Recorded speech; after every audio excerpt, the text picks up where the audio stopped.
नमस्ते दोस्तों। आज का डेट है 1 फरवरी 2024 और अभी हम डिस्कस करेंगे द हिंदू के कुछ इंपॉर्टेंट आर्टिकल्स हिंदी में। आज 1 फरवरी है। आज बजट आना है, लेकिन आज सिर्फ और सिर्फ अंतरिम बजट आएगा क्योंकि इस वर्ष जो है वो लोकसभा का चुनाव होने वाला है। इसी कारण कल जो है वो इकोनॉमिक सर्वे भी नहीं आ पाया। ठीक है, दोनों जो है लोकसभा के चुनाव के परिणाम आने के बाद ही आएगा। ठीक है, जो पूरा का पूरा बजट फुल बजट आएगा और इकोनॉमिक सर्वे दोनों ही लाया जाएगा उस समय। तो आज का पहला जो आर्टिकल है यही यहाँ पे कहा जा रहा है कि यूनियन बजट 2024 इस साल 31 जनवरी को क्यों पेश नहीं किया गया। आर्थिक सर्वेक्षण, इकोनॉमिक सर्वे जो होता है वर्ष का कार्य का लेखा जोखा निर्धारित करता है। ठीक है, और जो बजट होता है वो आने वाले वर्ष के लिए जो भी आवंटित फंड्स होते हैं उसका एलोकेशन किया जाता है, उसके बारे में पूरा विवरण दिया जाता है। ठीक है, तो इस बार इकोनॉमिक सर्वे इसलिए भी नहीं पेश किया गया है क्योंकि इस वर्ष जो है वो लोकसभा का चुनाव है। इसके बजाय केंद्र सरकार द्वारा भारत के पिछले 10 वर्षों पर ध्यान केंद्रित करने के लिए भारतीय अर्थव्यवस्था एक समीक्षा नाम की एक रिपोर्ट पेश की गई है। ठीक है, जिसमें मेनली कुछ पॉइंट्स को दर्शाया गया है जिससे कि हमारे देश के अर्थव्यवस्था के भविष्य के परिदृश्यों को अच्छे तरीके से हम लोग समझ जाएं। जैसे यहाँ पे कहा जा रहा है कि जीडीपी वित्त वर्ष 2024 में 7.2% से अधिक रहने की अनुमान है। जीडीपी ग्रोथ है वो 7.2% से अधिक रहने की अनुमान है, जो लगातार तीसरे वर्ष 7% से अधिक का प्रतीक है। ठीक है, तो इसके बारे में कुछ महत्वपूर्ण चीजें पढ़ लेंगे।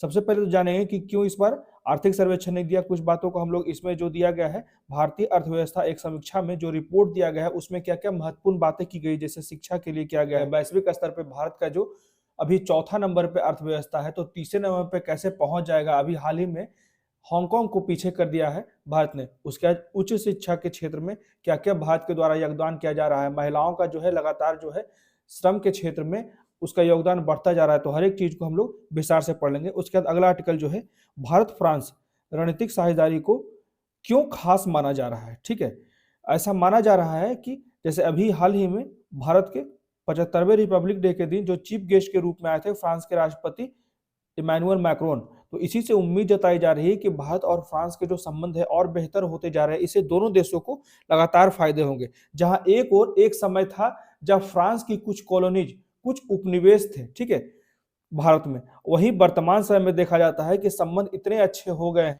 कि इस संबंध के जो 3 स्तंभ मुख्यतः माने जा रहे हैं, परमाणु, रक्षा और अंतरिक्ष। ठीक है, ये 3 स्तंभ मुख्यतः जो है कार्य किए जा रहे हैं भारत और फ्रांस के संयुक्त रूप के संबंध से। ठीक है, इन क्षेत्रों को ज्यादा से ज्यादा विकसित किया जा रहा है और क्षेत्रों पर विकास किया जा रहा है। जैसे कृषि को भी अब आगे बढ़ाया जा रहा है, एआई के क्षेत्र में भी लगातार जो टेक्नोलॉजी को बढ़ाने की बात की जा रही है। अब नई चीजें इसमें शामिल की गई, जैसे जासूसी या फिर कोई अपराध से संबंधित रिपोर्ट्स या फिर इंफॉर्मेशन को साझा करने की बात की जा रही है। इससे दोनों देशों का जो संबंध है और बेहतर होगा। ठीक है, तो इसके बारे में भी कुछ चीजें विस्तार से पढ़ लेंगे और मेंस के फॉर्मेट में हम लोग आज देखेंगे कि कैसे इंट्रोडक्शन लिखते हैं, कैसे मेन बॉडी लिखते हैं, उसके बाद कैसे कंक्लूजन लिखते हैं। ठीक है, उसके बाद अगला आर्टिकल है आरबीआई ने पेटीएम वॉलेट और फास्टैग को निष्क्रिय करने पर रोक लगा दिया है।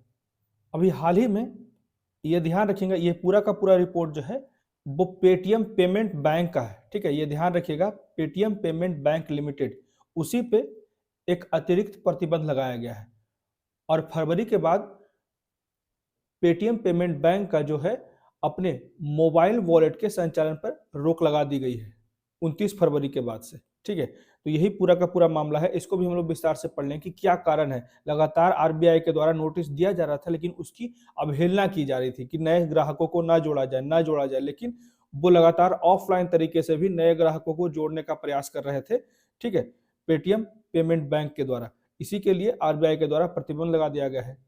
तो इसको हम लोग विस्तार से पढ़ लेंगे। उसके बाद अगला आर्टिकल जो है भारत और इंडिया और यूएसए के बीच में जो ड्रोन डील हुआ है उसकी क्या मुख्य विशेषताएं हैं।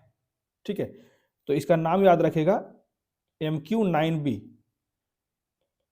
सशस्त्र ड्रोन है। इसकी बहुत सी विशेषताएं हैं, इसको भी हम लोग विस्तार से पढ़ लेंगे। तो आइए शुरू करते हैं आज का डिस्कशन। सबसे पहला जो है कि कल क्या कारण था कि 31 जनवरी को इकोनॉमिक सर्वे प्रेजेंट नहीं किया गया। तो इसका मुख्य कारण जो है 2024 में इस बार मई से जून के बीच में लोकसभा का चुनाव होने वाला है। इसी के कारण इस बार जो है इकोनॉमिक सर्वे पेश नहीं किया गया और आज जो 1 फरवरी है तो आज भी जो है अंतरिम बजट आएगा, ठीक है, फुल बजट नहीं पेश किया जाएगा। तो इकोनॉमिक सर्वे के स्थान पे केंद्र सरकार द्वारा भारत के पिछले 10 वर्षों पर भारतीय अर्थव्यवस्था एक समीक्षा नामक एक रिपोर्ट पेश की गई, जो कि मुख्य आर्थिक सलाहकार बी अनंत नागेश्वरन द्वारा तैयार की गई थी। और यह रिपोर्ट जो है वो अर्थव्यवस्था के भविष्य के परिदृश्य की भी झलक दिखाती है।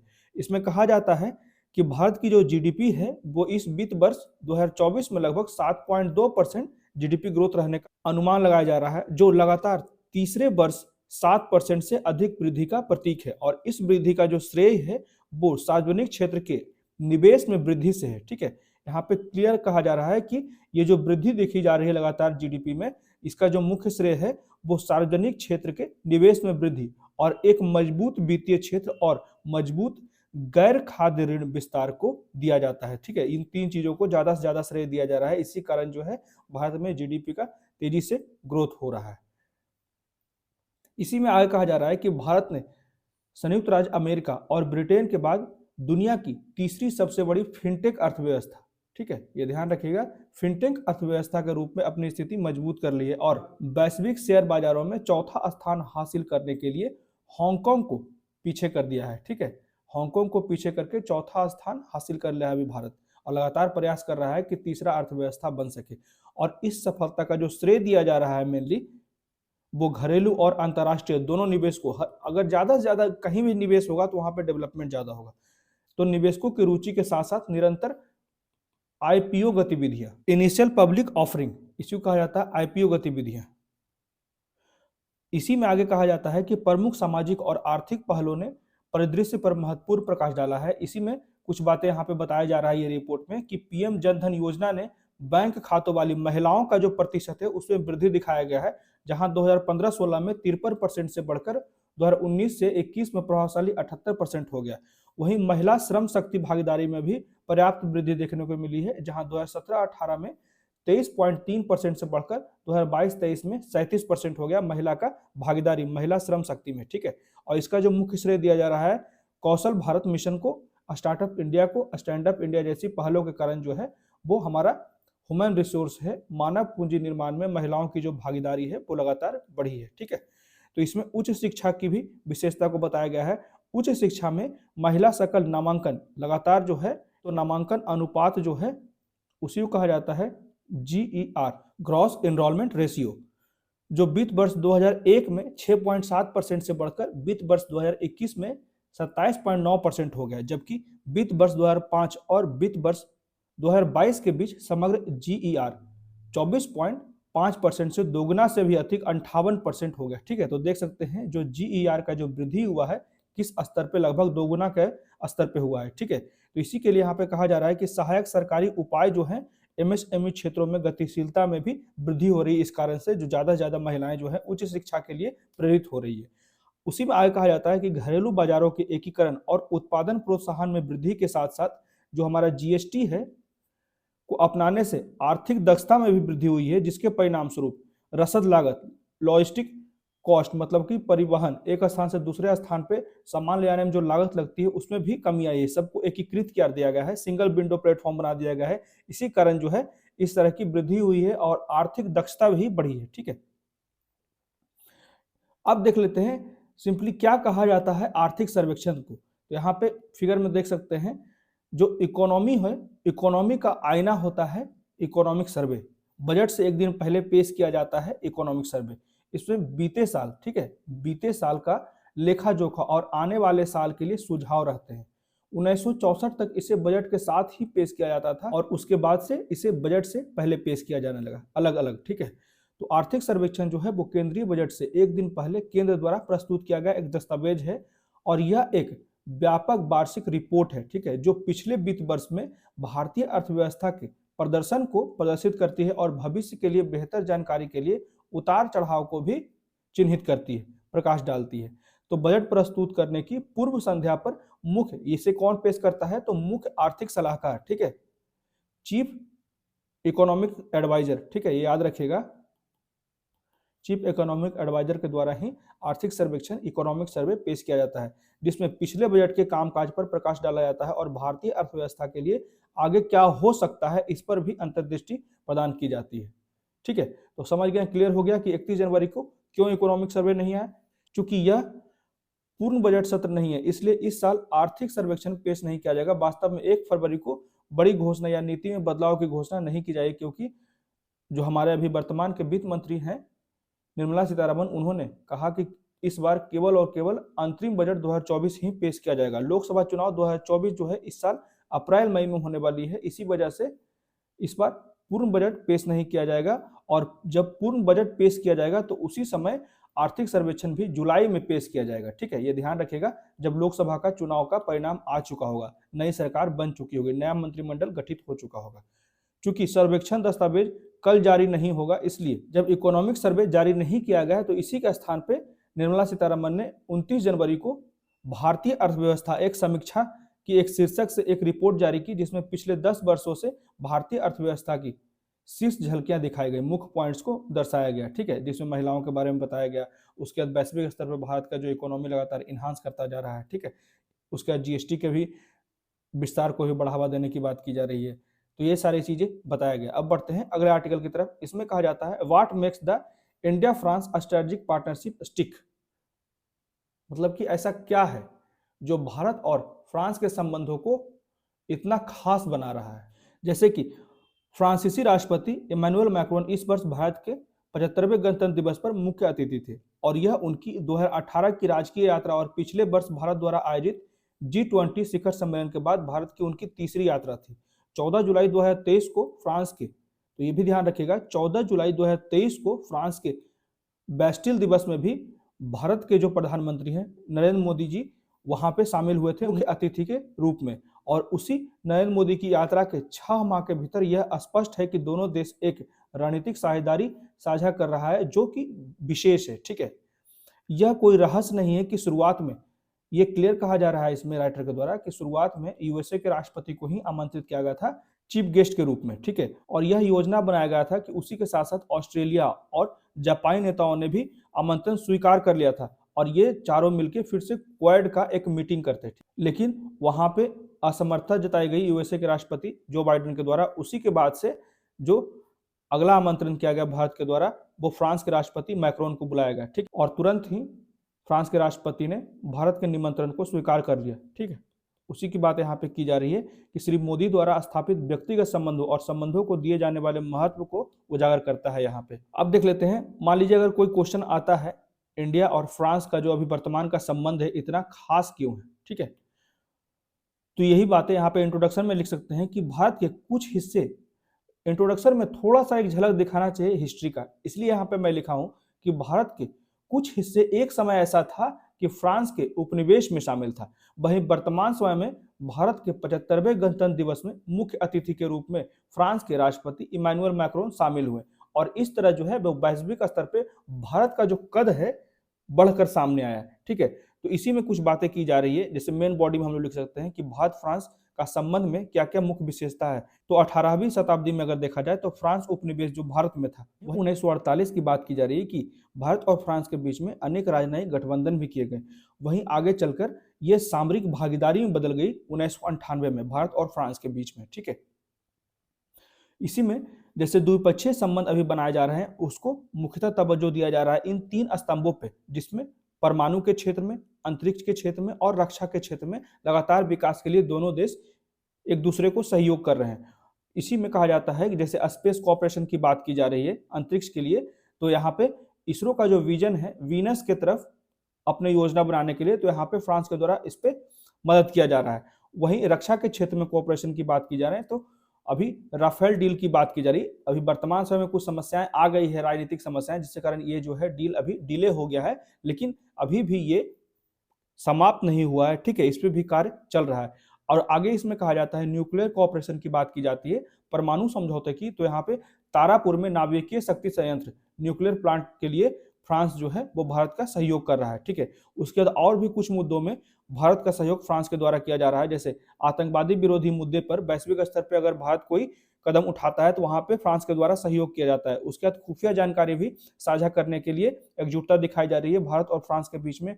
साइबर सुरक्षा के लिए भी दोनों एकजुट हैं। जलवायु परिवर्तन से निपटने के लिए भी एक दूसरे का सहयोग कर रहे हैं, ठीक है। उसके आर्टिफिशियल इंटेलिजेंस को और बेहतर अपग्रेड करने के लिए, साइबर सुरक्षा से बचाने के लिए भी नए नए कार्य किए जा रहे हैं दोनों देशों के द्वारा। तो लाभ क्या हो रहा है यहाँ पे, जैसे 1998 में भारत में परमाणु परीक्षण के समय यूएसए के द्वारा भारत पर विभिन्न प्रकार के प्रतिबंध लगाए गए, उस समय भी भारत को सहयोग किया गया था फ्रांस के द्वारा। आगे कहा जाता है कि यूनाइटेड नेशन सिक्योरिटी काउंसिल में भी भारत की अस्थायी सदस्यता, परमानेंट मेंबरशिप के लिए भी लगातार फ्रांस का सपोर्ट रहता है। वहीं हिंद महासागर की सुरक्षा के लिए भी रिम एसोसिएशन में भारत और फ्रांस जो है वो संयुक्त रूप से कार्य कर रहे हैं, ठीक है। समस्याएं यहाँ पे है, जैसे कि फ्रांस के द्वारा बीआरआई में शामिल होने की बात की जा रही है, जो भारत के लिए समस्या है। उसके बाद वर्तमान का जो रफाल डील है भारत और फ्रांस के बीच में, यहाँ पे फ्रांस की राजनीतिक असहमति के कारण जो है रफाल का डील जो है वो डिले होता जा रहा है। वहीं नाटो में शामिल है फ्रांस, तो उसके कारण भी भारत के अनेक लक्ष्य जो है वो नजरअंदाज कर दिए जाते हैं। तो ये कुछ समस्याएं भी हैं भारत और फ्रांस के बीच में। तो इसी में आगे कहा जाता है राइटर के द्वारा कि जैसे कि आगे चलकर फ्रांस और भारत को जैसे इकोनॉमिक हो गया, कल्चरल हो गया, जैसे कि अभी वर्तमान समय में वीजा देने की बात की जा रही है। लगातार जो है लगभग 30,000 बच्चों को फ्रांस में पढ़ने की प्रोत्साहन दी जा रही है, ठीक है। उसके बाद लगातार जो है वो रक्षा के क्षेत्र में दोनों देश जो है अपने उपकरण को साझा कर रहे हैं, ठीक है। उसके बाद फ्रांस और भारत जो है अपने संबंधों को बेहतर करने के लिए IORA और सागर जैसे पहल को और बेहतर करने की बात कर रहे हैं, ठीक है। और जितना भी चीन की जो वैश्विक स्तर पे चीन की जो है विरोधाभासी कार्य किए जा रहे हैं, उसे रोकने के लिए भी भारत और फ्रांस के बीच में संबंध को बढ़ाए जा सकते हैं, ठीक है। तो इसी में आगे कहा जा सकता है कि भारत और फ्रांस जो है बहुत अच्छे दोस्ती का एक बहुत ही अच्छा उदाहरण है, जो हर एक विकट परिस्थिति में एक दूसरे के सहयोग करने में सफल रहे हैं। और इसका एक जीता जागता जो परिदृश्य भी देखने को मिल रहा है। इंटरनेशनल सोलर अलायंस में दोनों देश जो हैं आगे बढ़ रहे हैं, जिससे कि ज़्यादा से ज़्यादा सोलर एनर्जी को प्रमोट किया जा सके और जलवायु परिवर्तन से होने वाली समस्याओं को दूर करने के लिए दोनों एकजुटता दिखा रहे हैं, ठीक है। और आने वाले समय में और भी बेहतर स्थितियां बन सकती है भारत और फ्रांस के बीच में, ठीक है। तो इस तरह का जो है हम लोग कंक्लूजन लिख लेंगे, ठीक है, निष्कर्ष। तो इसी में आगे कुछ चीज छूट गया था इस आर्टिकल में, जैसे कि यहाँ पे क्लियर कहा जा रहा है दोनों देशों के लिए चुनौती साझेदारी को सरकारी क्षेत्र से बाहर वाणिज्यिक और नागरिक क्षेत्रों में ले जाना चाहिए। परिणाम स्वरूप पिछले कुछ वर्षों में जैसे हम लोग वहां पे भी बात किए, कृषि, पर्यावरण, नागरिक उड्डयन, IT, दूरसंचार, इन क्षेत्रों में भी फ्रांस के द्वारा सहयोग किया जा रहा है। संस्कृति, पर्यटन को कवर करने के लिए भी संयुक्त रूप से कार्य स्थापित किया गया है। उसमें एक और बेहतर सफलता की कहानी कही जा रही है, जिसमें उच्च शिक्षा के लिए अगर कोई भी स्टूडेंट फ्रांस जाने की दिलचस्पी रखता है तो भारतीय छात्रों की लगातार वहां पे संख्या बढ़ती जा रही है शिक्षा ग्रहण करने के लिए, ठीक है। जहां एक दशक पहले मात्र 3,000 स्टूडेंट जाते थे फ्रांस, वहीं आज के समय में लगभग 10,000 है। और वहीं आने वाले 2030 तक ऐसा उम्मीद किया जा रहा है कि लगभग 30,000 भारतीय छात्र जो हैं वो फ्रांस में जाकर पढ़ने में सक्षम हो पाएंगे। वीजा से संबंधित मुद्दे की बात की जा रही है।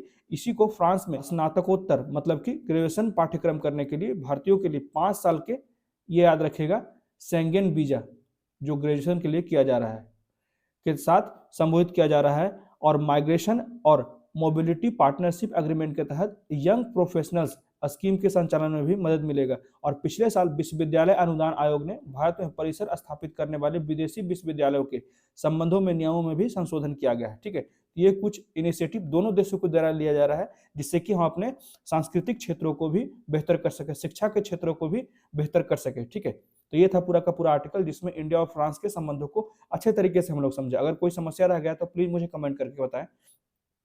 उसके बाद अगला आर्टिकल जो है, इसमें कहा जाता है आरबीआई ने पेटीएम वॉलेट और फास्टैग को निष्क्रिय करने पर रोक लगा दिया है, ठीक है। यहाँ पे क्लियर कहा गया है कि पेटीएम वॉलेट और फास्टैग को अभी भी निष्क्रिय नहीं किया जा रहा है आरबीआई के द्वारा, ठीक है। आरबीआई ने बुधवार को पेटीएम पेमेंट बैंक पर अतिरिक्त प्रतिबंध लगा दिए और फरवरी के बाद अपने मोबाइल वॉलेट के संचालन पर भी रोक लगा दिया है, ठीक है। 29 फरवरी के बाद किसी भी, यहाँ पे 29 फरवरी तक टाइम दिया गया है कि 29 फरवरी के बाद किसी भी ग्राहक खाते, और ये सिंपली जो पूरे के पूरे पेटीएम पे नहीं लगाया गया है ये प्रतिबंध, सिर्फ और सिर्फ पेटीएम पेमेंट बैंक पे लगाया गया है। पेटीएम पेमेंट बैंक लिमिटेड, उसी को कहा जाता है PPBL, ठीक है। तो इस पे प्रतिबंध लगाया गया है। तो 29 फरवरी के बाद किसी भी ग्राहक खाते प्रीपेड उपकरण, वॉलेट, फास्टैग या फिर नेशनल कॉमन मोबिलिटी कार्ड में आगे जमा लेने या फिर क्रेडिट लेन देन या टॉपअप कराने से भी रोक लगा दिया गया है। ठीक है, हालांकि किसी भी समय इन खातों से कोई भी ब्याज, कैशबैक या फिर रिफंड जमा करने की अनुमति होगी और ग्राहक बिना किसी प्रतिबंध के इन खातों में अपनी शेष राशियों को निकालने में भी स्वतंत्र है। ठीक है, आरबीआई की कार्रवाई से पेटीएम ऐप, यहाँ पे क्लियर कहा गया है कि पेटीएम ऐप के माध्यम से उपयोग किए जाने वाले यूपीआई चैनल के उपयोग पर कोई भी असर नहीं पड़ेगा, क्योंकि इसका स्वामित्व मूल कंपनी के पास है। ठीक है, पेटीएम के पास है, न कि पीपीबीएल के पास। ठीक है, तो ये ध्यान रखिएगा। उसके बाद आगे इसमें कहा जाता है लगातार जो है पीपीबीएल के द्वारा, पेटीएम पेमेंट बैंक के द्वारा लगातार जो है वो आरबीआई के गाइडलाइंस का उल्लंघन किया जा रहा था। इसी के लिए यहाँ पे इस तरह का कड़ा कदम उठाया गया आरबीआई के द्वारा। ठीक है, तो आरबीआई ने व्यापक सिस्टम ऑथोरिटी रिपोर्ट और उसके बाद बाहरी ऑडिटर द्वारा अनुपालन सत्यापन रिपोर्ट के बाद पेटीएम के खिलाफ कार्रवाई शुरू की, जिसमें बैंक में लगातार गैर अनुपालन और निरंतर सामग्री पर्यवेक्षी चिंताओं का खुलासा हुआ, जिससे आगे की पर्यवेक्षी कार्रवाई की आवश्यकता की गई। ठीक है, आवश्यकता पड़ी, इसी के कारण इस तरह का कड़ा कदम उठाया गया। आरबीआई ने 11 मार्च 2022 को पीपीबीएल को तत्काल प्रभाव से नए ग्राहक को शामिल करने के बंद करने के निर्देश दिए थे। ठीक है, लेकिन फिर भी यहाँ पे उल्लंघन किया गया। आरबीआई के निर्देशों का उल्लंघन करते हुए ऑफलाइन मोड के माध्यम से ग्राहकों को शामिल करना जारी रखा गया पीपीबीएल के द्वारा। ठीक है, जिसके लिए आगे आरबीआई द्वारा कार्रवाई की गई। तो आरबीआई के नए निर्देश के अनुसार बैंक के ग्राहक अपने खातों में उपलब्ध शेष राशि को बिना किसी प्रतिबंध के निकाल सकते हैं या उपयोग कर सकते हैं। उसमें उनके बचत बैंक खाते, चालू खाते, प्रीपेड उपकरण, फास्टैग और नेशनल कॉमन मोबिलिटी कार्ड शामिल है। यदि पेटीएम ऐप या फिर लाभार्थी का वॉलेट पेटीएम पेमेंट बैंक में रखे हैं, खाते से जुड़े हुए हैं, तो लाभार्थी 29 फरवरी तक क्रेडिट प्राप्त करना जारी रख सकते हैं। इसके बाद लाभार्थी केवल अपने वॉलेट से धनराशि निकालने या फिर स्थानांतरित कर सकते हैं या फिर अपने अकाउंट से। तो 1 मार्च से पेटीएम पेमेंट बैंक खाते या वॉलेट में कोई क्रेडिट या टॉपअप की अनुमति नहीं है। ठीक है, ये ध्यान रखिएगा, 1 मार्च से पेटीएम पेमेंट बैंक में उसके वॉलेट या खाते में कोई भी क्रेडिट रखने की अनुमति नहीं है। तो आदेश के अनुसार बैंक द्वारा जारी किए गए प्रीपेड उपकरण, फास्टैग, एनसीएमसी ट्रांजिट कार्ड में उपलब्ध शेष राशियों का जैसा कि मामला हो बिना किसी प्रतिबंध के उपयोग किया जा सकता है, निकासी किया जा सकता है या फिर ट्रांसफर किया जा सकता है। जो भी उपलब्ध राशि है, जो भी शेष राशि है। हालांकि इन खातों में किसी भी टॉपअप या फिर आगे क्रेडिट की अनुमति केवल 29 फरवरी तक ही है, उसके बाद नहीं है। ठीक है, उसके बाद अगला आर्टिकल है भारत और यूएसए के बीच में जो ड्रोन डील हुआ है उसकी कुछ महत्वपूर्ण बातों को हम लोग जान लेते हैं। ड्रोन का नाम है MQ-9B, ये ध्यान रखिएगा, MQ-9B। तो MQ-9B होता क्या है? तो MQ-9B ड्रोन जो है वो MQ-9 रीपर का एक वेरिएंट है, जिसका उपयोग काबुल में अल-कायदा के नेता अल जाबरी को मारने वाली हेल फायर मिशन के संशोधित संस्करण को लॉन्च करने के लिए किया गया था। ठीक है, ये ध्यान रखिएगा कि ये इतने बड़े आतंकी संगठन को मारने के लिए इस तरह का रीपर का एक वेरिएंट उपयोग किया गया था। तो उसी को खरीदने की बात की जा रही है। तो MQ-9B के 2 वेरिएंट जो हैं वो स्काई गार्जियन और इसका समानता रखने वाला जिसे सिवलिंग कहा जाता है सी गार्जियन। ठीक है, स्काई गार्जियन और सी गार्जियन। भारतीय नौसेना वर्ष 2020 से MQ-9B सी गार्जियन का संचालन कर रही है ऑलरेडी। ठीक है, इसी की लगभग समानता रखने वाला भाई की तरह है। ठीक है, यह ड्रोन जो है लगभग 40,000 फीट से अधिक ऊंचाई पर कार्य कर सकता है MQ-9B, जिससे उच्च ऊंचाई वाले हिमालयी सीमा क्षेत्रों में भारतीय सेना को व्यापक निगरानी रखने में भी सक्षम बनाएगा। ठीक है, ये ध्यान रखिएगा क्या क्या फायदे हो सकते हैं। ठीक है, खास के हिमालयी क्षेत्रों में या फिर पाकिस्तान के क्षेत्रों में या फिर चीन के संवेदनशील क्षेत्रों में निगरानी रखने में सफलता मिलेगी MQ-9B ड्रोन से। ठीक है, और इस प्रेडेटर की 40 घंटे से अधिक उड़ान की क्षमता है, जो इसे लंबे समय तक निगरानी करने के लिए उपयोग कर सकता है। MQ-9B ड्रोन जो है वो स्वचालित, ठीक है, टेक ऑफ और landing detect and avoid system भी दिया गया है। ठीक है, एंटी स्पूफिंग GPS भी लगाया गया है इसमें, तथा एनक्रिप्टेड संचार लिंक।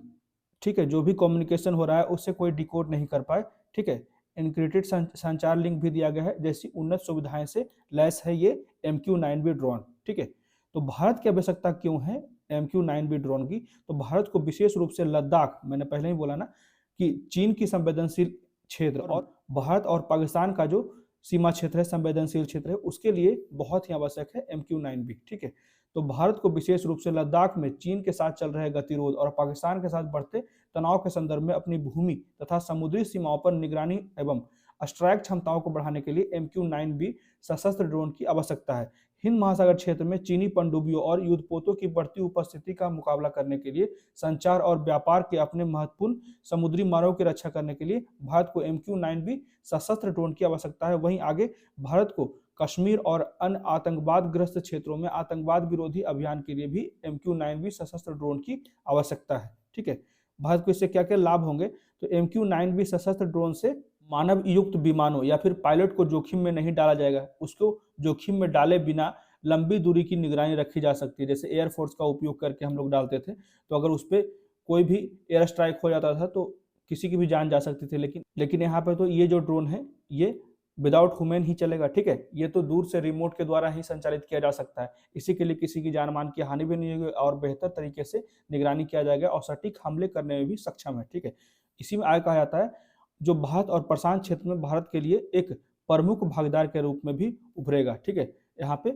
MQ-9B सशस्त्र ड्रोन हासिल करने से अमेरिका के साथ साथ भारत के रक्षा सहयोग को भी बढ़ावा मिलेगा और यह सौदा जो है वो अमेरिका, जापान और ऑस्ट्रेलिया के साथ क्वाड समूह में भारत की भूमिका को भी और बेहतर करेगा। MQ-9B सशस्त्र ड्रोन हासिल करने से भारत के रक्षा उद्योग के लिए भी अवसर बढ़ेंगे, क्योंकि इसमें मेक इन इंडिया पहल के तहत प्रौद्योगिकी हस्तांतरण और संयुक्त उत्पादन भी शामिल है। इकोनॉमिक्स के क्वेश्चन ही ऐड नहीं हो पाया PPT में। नेक्स्ट लेक्चर में फिर से इकोनॉमिक्स से क्वेश्चन डाल दूंगा। ठीक है, तो कैसा लगा मेरा वीडियो प्लीज मुझे कमेंट करके बताएं और मेरे वीडियो को ज़्यादा से ज़्यादा लाइक करें, शेयर करें और मेरे चैनल को सब्सक्राइब करें। Thank you.